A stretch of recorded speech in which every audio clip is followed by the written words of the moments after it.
구독, 좋아요, 알림 설정, 댓글까지 부탁드리겠습니다. 이번에 전세 DSR을 금융당국에서 고려를 하고 있죠.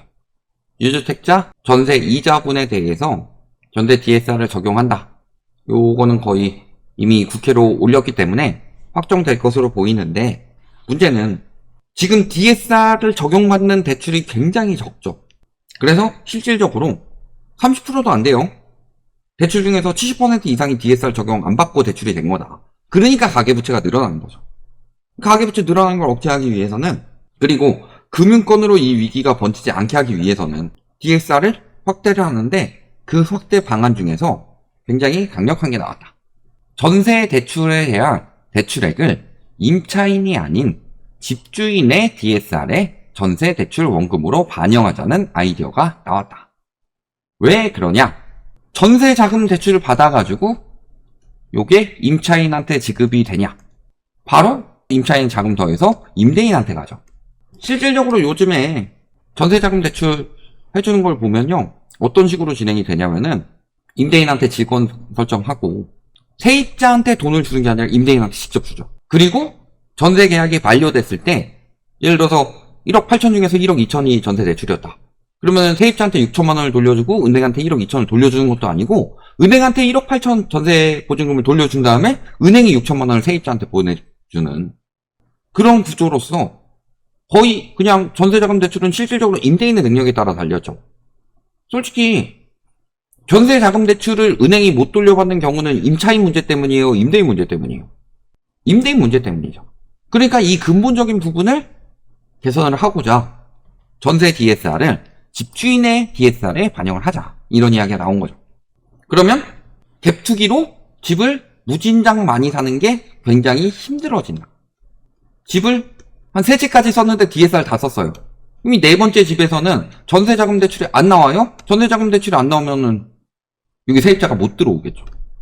갭투기가 쉬워지겠어요? 또 전세자금 대출이 안 나오면은 현금 가지고 있는 사람들만 들어올 수 있는데, 이런 사람들이 얼마나 많겠냐. 즉 전세 대출 수요가 줄어드는 이야기이고, 그러면 당연히 전세가는 떨어지죠. 전세가도 떨어지고 갭투기하기 힘들어진다. 강제로 처분해야 될 상황이 될 수도 있다. 전세 만기가 돌아오는 주택이 많아질수록. 물론 가능성이 높아 보이지는 않죠. 지금 당장 도입될 가능성은 높아 보이지는 않습니다. 근데 저런 안이 나왔다. 안이 나오고 당장 시행되는 게 아니라, 현재는 충격이 강하기 때문에 못 쓰더라도 나중에 이런 문재인 정부 때 집값이 폭등했던 그 장세가 다시 나오지 않도록 만들기 위해서는 그때쯤 되면은 쓸 수 있지 않을까. 계약을 한다 안 한다를 둘째치고 임차인을 구하기가 굉장히 힘들어질 수가 있어요.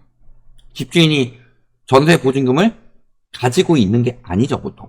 그러니까 전세 문제가 계속 터지는 겁니다. 계속 지금 임차권 등기가 늘어나고, 그 다음에 허그, 대리변제가 늘어나는 이유는요, 집주인 전세금을 보관하고 있지 않고 다른 데 투기했기 때문이에요. 그거를 지금 허그가 꾸역꾸역 받아주고 있으니까 터져야 될 게 연장이 되고 있는 건데, 저게 지금 당장 도입되지는 않더라도 앞으로 시간을 두고 안이 나왔으니까 어느 정도 안정되게 되는 순간이 됐을 때 저런 것들이 도입이 된다면, 그때는 전세제도 자연 폐지가 남일 같지 않을 것이다. 물론 저기까지 도입되진 않더라도요, 전세시장에 DSR에 적용이 되면은 최소 8만에서 10만 명이 영향을 받는다. 그러면은 8만에서 10만 명 정도가 수요가 빠지게 되면 어떻게 될까요? 전세대출 DSR 도입돼가지고 영향을 받는 사람들이 어디에 많을까요? 전세가가 굉장히 높은 곳에 많을까요? 아니면은 전세가가 굉장히 낮은 곳에 많을까요? 당연히 전세가가 높은 곳에 많죠. 전세가가 낮은 곳은요, 굳이 대출 안 받고도 들어갈 수 있는 사람들 많습니다. 그러면 전세가가 높은 곳이 어디예요? 기본적으로 가장 영향을 많이 받는 곳은 일단 서울, 그 다음에 수도권 중에서도 특별히 전세가가 높은 곳들이 있죠. 예를 들어 뭐 분당이라든가 이런 것들. 그러면은 요것은 이 수요들이 서울 수도권에서 갑자기 전세 수요가 확 줄어들 수밖에 없죠. 그 가격을 감당할 수 있는 수요가 아니고 그 가격보다 낮은 가격으로 알아볼 수밖에 없는 수요가 되는 거죠. 그러면 결국에는 자본주의 시장은요, 뭐라 그랬어요? 수요와 공급이라고 그렇게 많이 떠들어댔죠, 문재인 정부 때. 근데 저희가 계속 비판한 부분이 뭐였어요? 공급만 이야기하고 수요를 이야기하지 않는다. 근데 수요가 확 줄어드는 상황이 되는 거예요.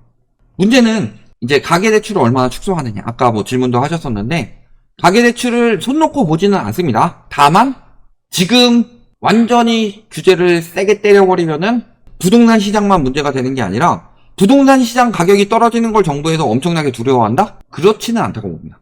근데 그 부동산 시장 가격이 떨어지게 돼서 심리가 위축되면은 그게 분양시장에 영향이 갈 것을 정부에서는 우려를 하고 있는 거죠. 왜냐하면 부동산 PF 문제가 지금 한계에 달했기 때문에. 근데 문제는 그렇다고 해서 가계부채 늘어난 거를 좌시할 수 있어요? 근데 가계부채가 지금 증가율 목표치를 이미 넘었다.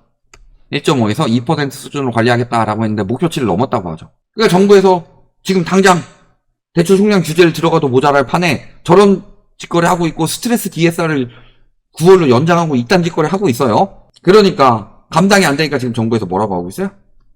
목표치 안 넘었습니다. 5대 은행의 자체 대출 증가 규모는 6조 5천억밖에 안 된다. 16조 2천억이 아니라. 왜요? 16조 2천억 원 중 자체 대출 규모는 6조 5천억이고 정책 대출이 9조 7천억이다. 그래서 정책 대출은 가계 대출 증가가 아니다? 이 뭔 개소리야! 정책 대출도 가계 부채예요. 정책 대출 내준 거를 가계 부채에서 빼는 미친 짓이 어디냐 세상에. 정책 대출은 안 갚아도 되는 돈이에요? 정책 대출도 부채죠. 오히려 가계 부채 자체 대출 증가하는 것보다 정책 대출이 더 많이 증가했으면은 정부에서 반성을 하고 정책 대출을 억제해도 모자랄 판에 정책 대출은 가계 부채가 아니다라고 선언을 하고 있는 게 뭔 미친 개푸 뜯어먹는 소리냐 진짜. 그러면서 명목 GDP 성장률 이내로 말을 바꿉니다. 그 2.2% 돌파했으니까 이제는 4.7% 이내로 관리를 하겠다. 명목 GDP로 하는 이유는 GDP 대비 가계부채가 명목 GDP를 따르기 때문에.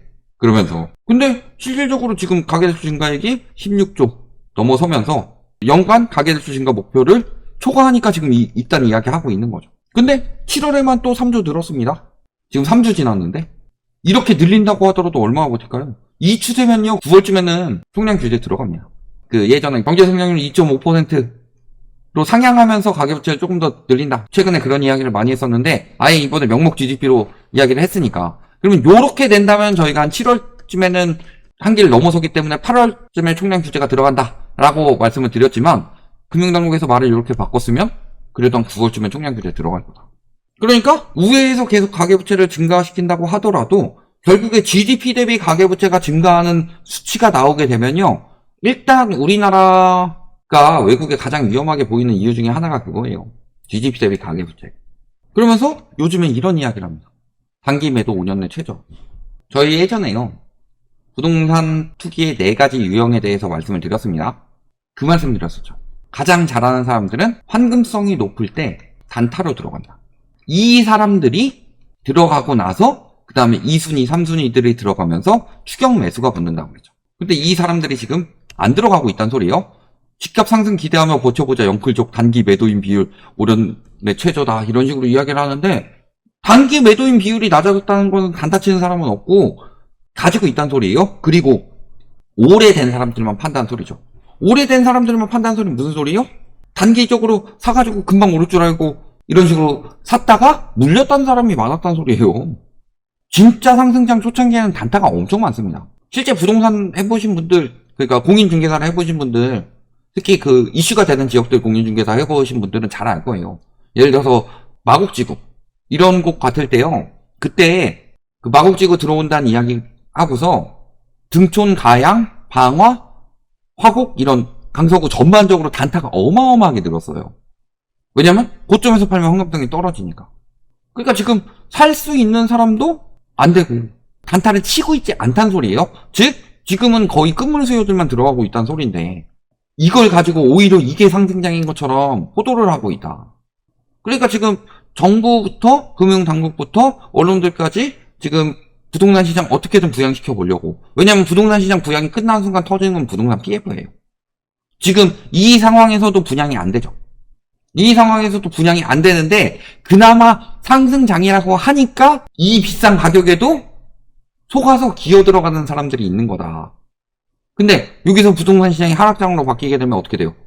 부동산 시장 완전히 폭망하는 거죠. 그러니까 지금 억지로 부여잡아가지고 가계부채도 1.5에서 2% 내로 하겠다고 해놓고서 정부에서 정책대출 엄청나게 풀어주고 정책대출은 가계대출이 아닙니다. 일단 개소리나 날리고 있는 거고 그게 개소리인 거 아니까 명목 GDP대로 하겠다는 거고 그거 가계부채 잡는 거예요? 유지만 하겠다는 거지? 일본 가계부채 그렇게 유지되다가 더 무너졌습니다. 30년 갔어요. 그런 시장에서 이제 끝물 수요들만 들어가는 거고 진짜 돈 벌어서 저런 정보가 엄청 빠른 사람들은 빠지고 있는 거다. 대표적으로 이야기를 하나 해볼까요? 왜 세종집값이 떨어질까요? 정부 정책 이런 정보들을 가장 빠르게 접할 수 있는 그런 집단. 그래서 그때 그 이야기했을 때도 가장 빠르게 접하는 집단 1순위가 공무원이라고 그랬어요. 근데 세종은 공무원들이 많이 샀죠. 왜 근데 세종 집값이 떨어질까요? 이미 어마어마하게 무너질 걸 다 예상을 하고 있다는 소리예요. 지금 이미 고점이라서 팔 때라는 소리. 그러니까 2022년에서 2023년 되면서 특례 풀어주고 뭐 해가지고 정책대출을 띄우는 동안에도 세종은 계속 떨어졌던 이유가 그거다. 이런 걸 잘 생각을 하셔야 돼요. 누구를 따라가야 될지. 부동산은 무조건 오른다고 생각하면서 그냥 정보는 모르겠고 화폐 가치 하락만 운운하면서 무조건 오릅니다 하고 난리치는 그런 사람들을 따라야 될지 아니면은 실제 본인이 떠벌리지 않고 시장에 왔을 때 재빨리 치고 빠지고 해가지고 부동산으로 돈 벌었던 사람들이 안 들어가고 있는 지금 그 상황을 봐야 될지 여기까지 말씀드리겠습니다.